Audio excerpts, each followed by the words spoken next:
ไงสร้างเพิ่นมาโบกมาสาบให้อีกเติมเนาะโอ้เป็นตาอันสิอยู่น้ำสิอยู่ในอยู่บ่เนาะบาดนี้พี่น้องไงเพิ่นเฮ็ดเนาะนี่เพิ่นปั้นเพิ่นสาบให้ใหม่น้องงามสร้างเพิ่นมาเฮ็ดแต่เช้าเพิ่นบ่นี่หาคือเมื่อกี้นี่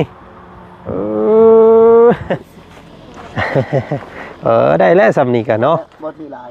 บ่ต้องเอาไปหลายดอกก็นี่แหละแพ้มีแต่แพ้กะมุงห้องเพิ่นนอนเพิ่นก็มีให้อยู่มีให้อันเสร็จตรงเสร็จโตอยู่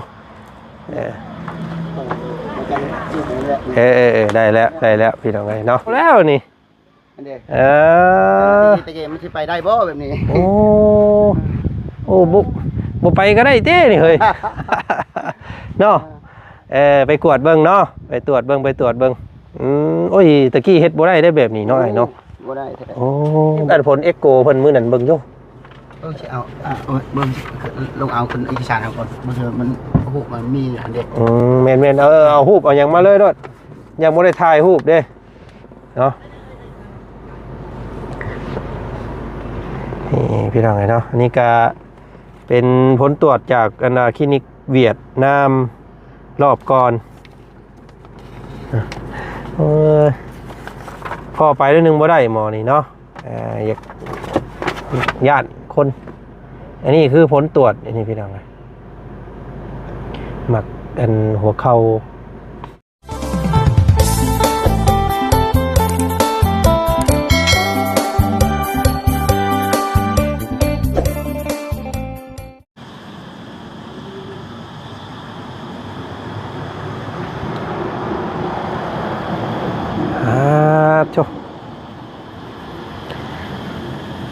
บาทนี้เบิ่งคือสีคือแน่บาทนี้เนาะ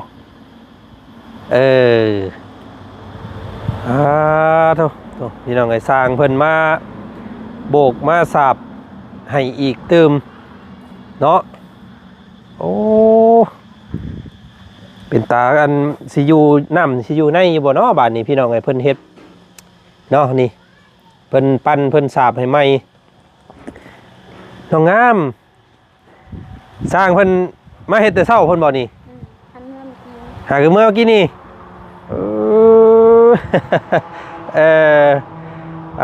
โธ่พี่น้องไงเนาะกะรุ่นกันเบิ่งอีกแหละเนาะโอ้เบิ่งนี่คือสิหนาคักอยู่นี่เพิ่นฉาบมาอีกเพิ่มอีกนี่พี่น้องไงมันโอ้เป็นตาทรงสิเป็นตาอยู่บ่เนาะพี่น้องเนาะคำมันบ่อยู่นี่จบแล้วได้นำนะพี่น้องกันปลาได้นะเนาะเพิ่นโบกไม่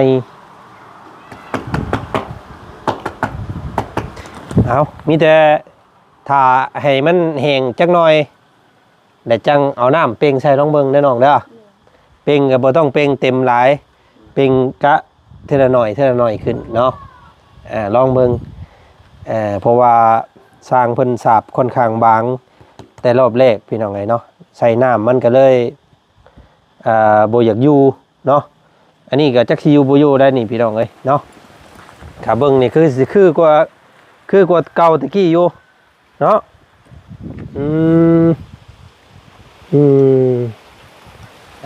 ลองเบิ่งถ้าว่ามันบ่อยู่ได้จังโบกไม้อีกเนาะ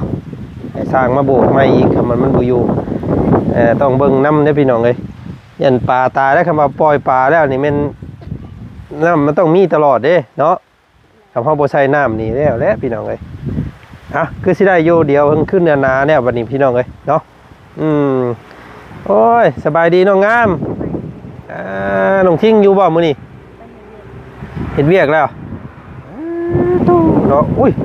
คือเห็นเนี่ยปลูกยังหลายแทบบาทนี่เนาะเจ้าปลูกยังน่ะคือครบบ่เลยมะฮุ่งหมากคุ้งหมากเขือหมากอันนั้นเพิ่นปลูกพี่น้องไอ้น้องเพิ่นปลูกเนาะมีแต่เจ้านิ่งน้ำมากคือเก่าเด้อเป่งใส่หนองตัวน้อยนี่ก่อนใส่ก็ประมาณเพียงครึ่งนึงเด้อยาแล้วก็ไปใส่ตัวนั้นเป่งมือหน่อยเอาเดี๋ยวอันมูซิเว้าเด้อเฮาเป่งบาทเดียวเต็มได้แล้วน้ำมันยันน้ำมันเบิดทั้งนั้น ยันหมู่บ่ได้อาบน้ำเฮาเป่งมือละหน่อยเอาแบบว่าเจ้าเป่งตอนแรงเนาะเป่งตอนเช้าแต่ก็ตอนแรงจังเป่งอีกเนาะเป่งเทื่อละหน่อยเอาเด้อลองเบิ่งเด้อเจ้าเป่งแล้วเอาพักเอาหยังลงมาใส่เนาะเจ้าไปเห็นบ่พักอยู่ในหนองได้หยังนะพักตบพักหยังนะมันพูอยู่ในน้ำนะเจ้าหยุมเอามาใส่เด้อเจ้าไปหาสอนหาหยังนะฮะเอามาใส่ให้มันเต็มให้มันปงแล้วจังเอาปลามาปล่อยเนาะลองเบิ่งเห็นนะอ้ายหัวงอกเพิ่นก็ว่าอยากได้น้ำบ่อยากได้น้องปลาคือกันบ่จันเห็นหายมีหลายคนและจะได้ไผก็อยากได้บ่โอ้แม่น้องหัวยองอยากได้บ่น่าจะได้แหละอยากได้ขุดเองเด้อพ่อเฮาก็อยากได้พ่อเจ้าก็ให้ขุดเองครับเราอยากได้นี่น้องไงเนาะเราสิขุดมุงได้พ่อเจ้านี่โอ้นี่เด้มุงสวนนี่พอดีเลยนี่เห็นขุดยาวไปนี่เนาะเดี๋ยวสิให้สร้างเพิ่นเฮ็ดไม้ให้พี่น้องไงเนาะอันนี้เพิ่นเฮ็ดบ่อย่างงามปานใดแต่ว่าคักอยู่แต่ว่าเพิ่นสาบบ่อยากคักปานใดเนาะมันบ่อยากอยู่มื้อนี้เพิ่นได้ให้มาเฮ็ดให้ไม้แม่เพิ่นให้มาสาบให้ไม้พี่น้องไงก็คือสิอยู่บาดนี้เนาะคือสิได้อยู่ดอกน้องงามเลย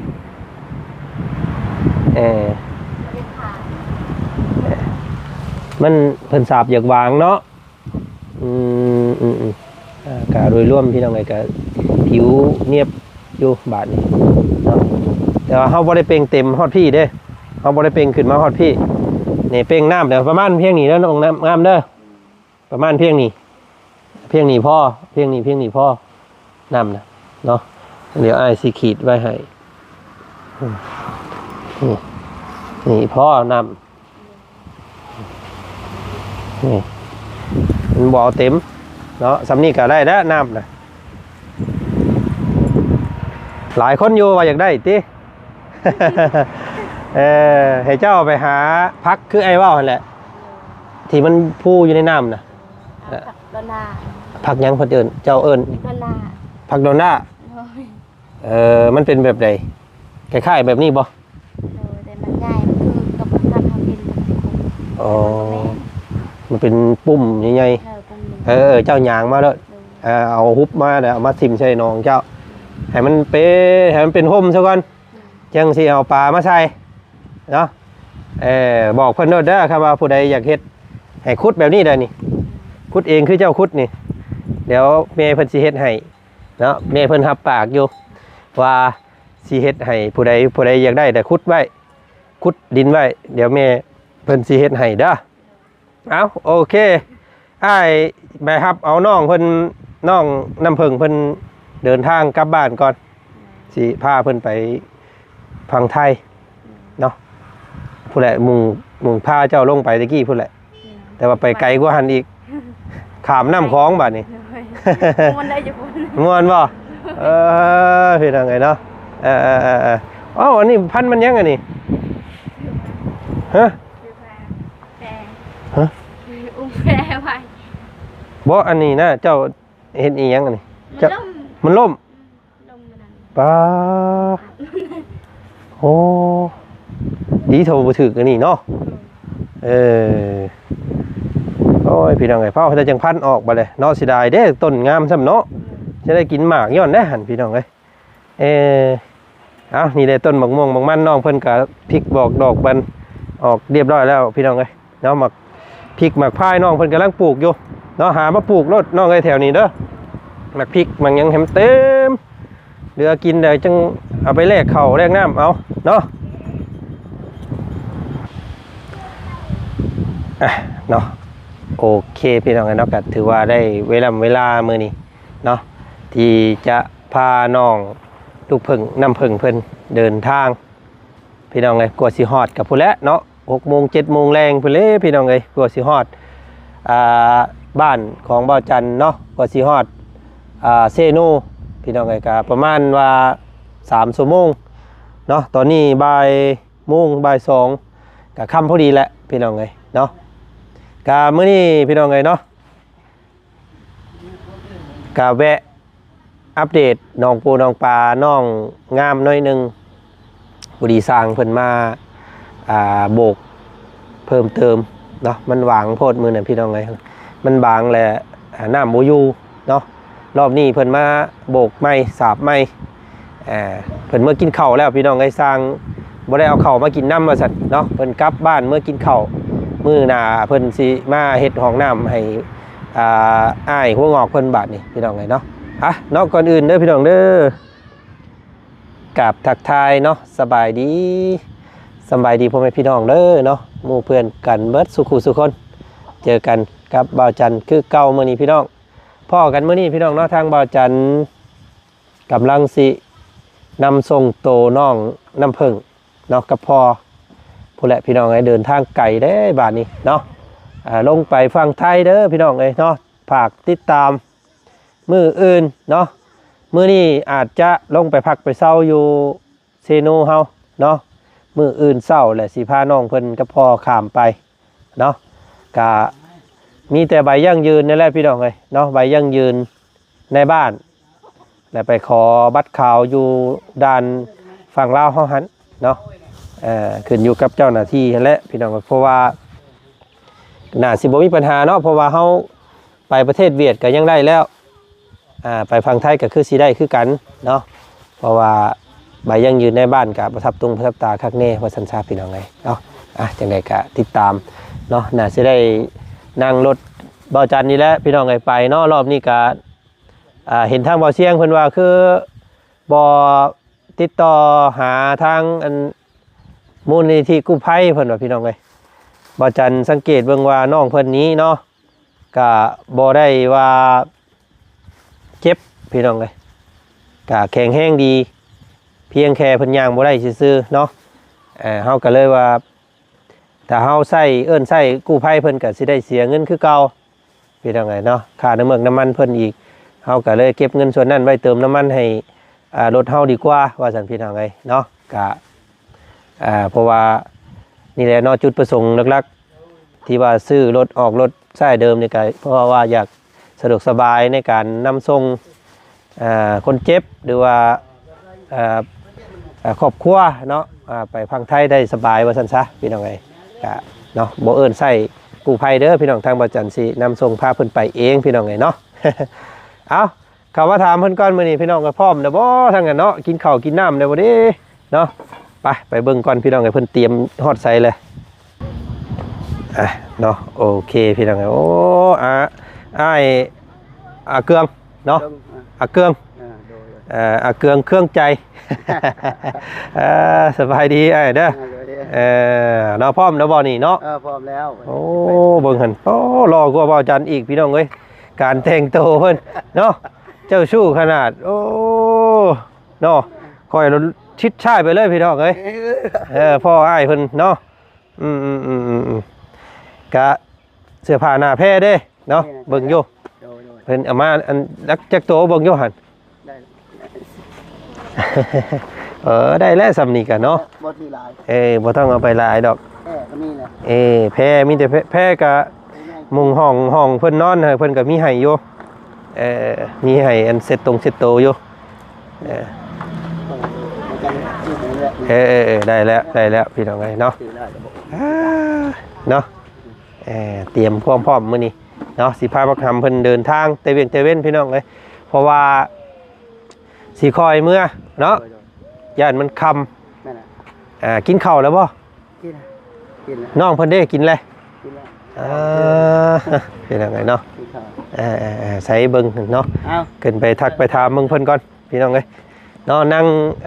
นั่งปกติเด้นี่เนาะนี่ยกประนี่กันใส่สบายดีอยู่สบายดีป้าลุงเสร็จเว้าอยู่สบายดีป้าลุงสบายดีป้าลุงเว้าป้าลุงบ่ได้บ่สบายดีบ่ฮู้หรือว่ามีแต่ตารางเลยเนาะสบายดีป้าลุงเห็นเด้อสบายดีป้าลุงว่าอยู่มันจ้าก็สบายดีป้าลุงไปว่าได้อยู่เอ้ยเนาะว่าจะไปเลยสบายดีป้าลุงว่ะบู โอ้ยหมอนี่ว่าสบายดีป้าลุงก็บ่ได้เนาะ มีแต่ตารางอย่างเดียวเอ้าใส่ส่งใส่เสื้ออีหยังให้เพิ่นเรียบร้อยแล้วบ่เอาตัวนี้บ่ส่งเสื้อ แม่นล่ะ ยัง เนาะ อยู่ส่งเสืออยู่นี่กันนี่ ชุ่มเชื้อคาสาน เฮานุ่งขาสั้นเอามันร้อนเนาะกินข้าวนะครับจะด้วยเด้อ กินแล้ว กินกับหยังมื้อนี้ เครียด กบโอ้แซ่บบ่ แซ่บอยู่ว่ะ แอม จัดแม่นตา แอมลึเนาะแซ่บอยู่เนาะเดี๋ยวเราเอาสิพาไปกินปิ้งไก่กินบ่ปิ้งไก่ เป็นไก่ ปิ้งไก่เซโนไปบ่กินเนาะปิ้งไก่เซโนเนาะได้เดี๋ยวเราเอาสิเลี้ยงปิ้งไก่เด้อมื้อแรงเด้อเนาะพร้อมแล้วบ่นี่พร้อมแล้วพร้อมแล้วเจ้ะ โดย เบาอยู่พร้อมแล้ว พร้อมแล้วว่ะพร้อมแล้วว่ะ พอแล้ว โอ้ตายแล้วหมอ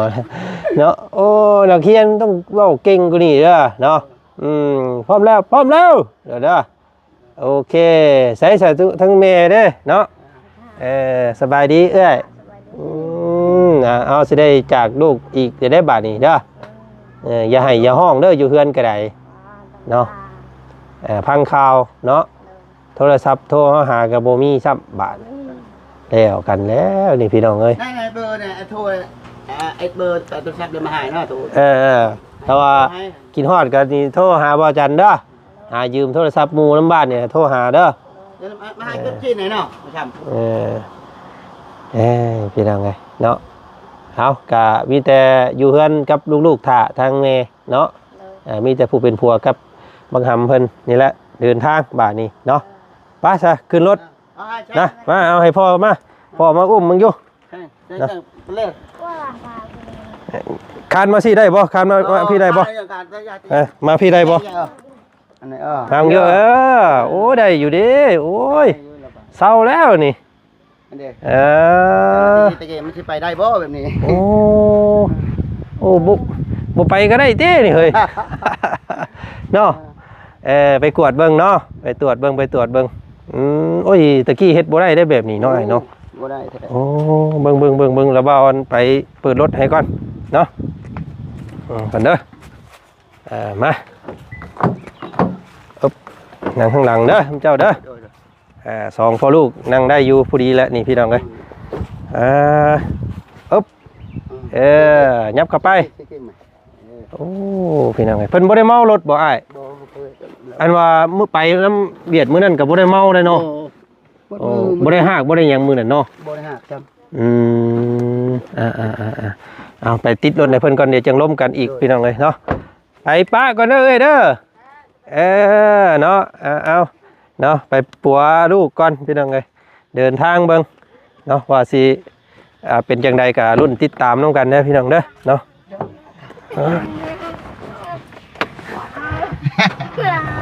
หัวเลยถึงใจได้ไปหลังถึงใจเพิ่นได้หัวเลยเนาะเนาะไอ้นี่ไงเนาะเบิ่งเด้อเปิดเด้อแอร์เด้อเย็นอยู่บ่เบิ่งเดี๋ยวว่าเปิดให้ก่อนได้แล้วเย็นแล้ว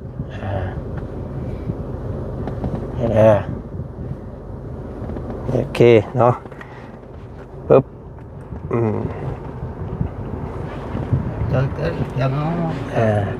นอนด้วยเลยเนาะอันนั้นก็น้ำเด้อน้ำนี่เด้ออันเดี๋ยวเอานิบไว้นี่น้ำเนาะไว้กินเนาะอยากนอนก็นอนโนดไก่ได้เพื่อสิฮอดซ้ำกับไปเวียดมื้อนั้นพุ่นแหละเนาะซ้ำกันเอาพี่น้องไงเนาะก็ภาวนาให้บักหลาเพิ่นได้ปินได้ปัวพี่น้องไงเนาะไปเอ็กซเรย์ตรวจเบิ่งเพิ่มเติมอีกเนาะมันก็ดีอยู่พี่น้องไงเนาะน้องเพิ่นดีขึ้นตามลำดับแต่ว่าต้องไปตรวจเบิ่งเพิ่มเติมอีกเอกสารออกมาเบิ่งอยู่ไอ้ของไอ้นั่นแหละเนาะของบักหลาเพิ่นเบิ่งอยู่ออกมาเบิ่งอยู่ยังอยู่บ่ใบยังยืนในบ้านเอาออกมาเบิ่งอยู่เช็คเบิ่งก่อนนะอันน่ะเฮาไปเวียดมื้อนั้นก็มีแต่ซ้ำนี้เลยเนาะใช้อันผลเอ็กโกเพิ่นมื้อนั้นเบิ่งอยู่สิเอาเบิ่งลงเอาคนเอกสารเอาก่อนบ่เถอะมันโอ้มันมีอันเด็ดแม่นเอารูปเอาหยังมาเลยโดดยังบ่ได้ถ่ายรูปเด้เนาะ นี่พี่น้องเนาะอันนี้ก็เป็นผลตรวจจากคลินิกเวียดนามรอบก่อนพ่อไปได้นึงบ่ได้หมอนี่เนาะอยากญาติคนอันนี้คือผลตรวจอันนี้พี่น้องหมักกันหัวเข่าน้องเพิ่นมันแตกนี่เลย เพราะว่าอันนี้เบิ่งอัน โดยให้บ่าวเบิ่ง ก็สิไปให้ทางหมอฟังไทยเพิ่นเบิ่งใหม่อีกเนาะว่าผลตรวจเป็นจังไดสำคัญก็คือตัวนี้พี่น้องเนาะใบยังยืนจากในบ้านนี้ต้องเก็บไว้ให้ดีตัวนี้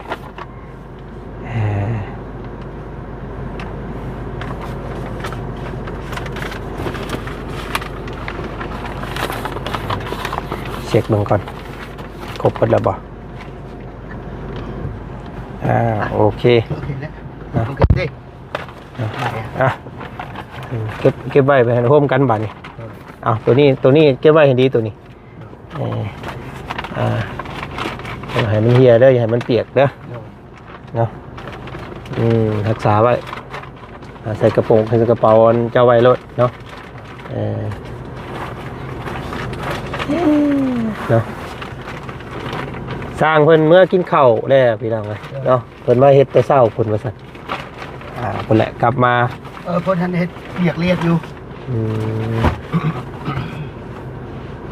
อันไอ้พวกงอกเพิ่นบ่อยู่บ่มื้อนี้อยู่เมื่อกี้ยันเป็นปล่อยแม่ไปเลี้ยงแม่แล้วเนาะพี่น้องรายการติดตามเบิ่งกับช่องของบ่าวจันได้พี่น้องเด้อเนาะตอนนี้กำลังสิพาน้องน้ำเพิ่งเนาะกับพ่อพี่น้องเลย